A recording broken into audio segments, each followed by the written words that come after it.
রাজধানীর পল্টন এলাকায় গুলিবিদ্ধ হয়েছেন ঢাকা ৮ আসনের স্বতন্ত্র মনোনয়ন প্রত্যাশী ওসমান হাদি। এই মুহূর্তে সেখানে আছেন সহকর্মী স্বপন আহমেদ। আমরা সরাসরি চলে যাচ্ছি তার কাছে।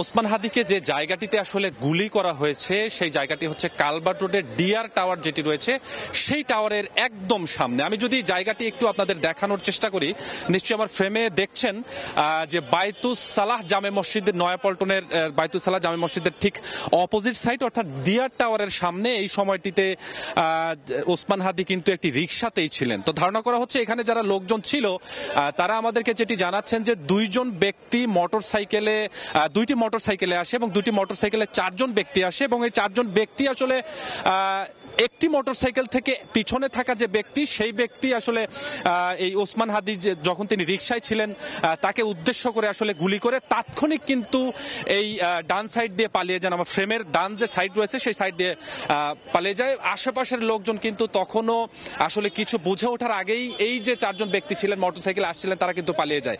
তো ঘটনার পরপরই ঢাকা মেডিকেলে যখন ওসমান হাদিকে নেওয়া হয় তার কিছুক্ষণ পরপরই আসলে আইন শৃঙ্খলা রক্ষাকারী বাহিনীর সদস্যরা কিন্তু এখানে উপস্থিত হয়েছেন।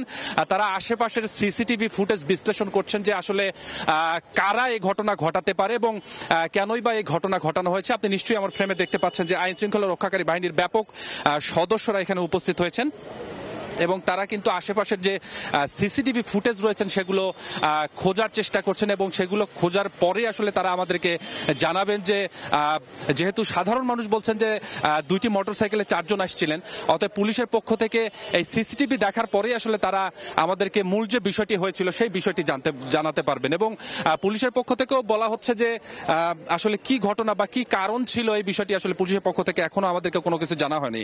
তবে এই যে ওসমান হাদি, তিনি কিন্তু ঢাকা ৮ আসন থেকে স্বতন্ত্র প্রার্থী হিসেবে তিনি নির্বাচন করছেন এবং নির্বাচনে তিনি ব্যাপক জনসংযোগও করছেন, এর আগে থেকে আমরা দেখেছি। তো তিনি তার নিজের একটি ফেসবুক। রাজধানীর পল্টন এলাকায় যেই জায়গাটিতে ওসমান হাদি গুলিবিদ্ধ হয়েছেন সেখান থেকে যুক্ত হয়ে সবশেষ খবর জানাচ্ছিলেন সহকর্মী স্বপন।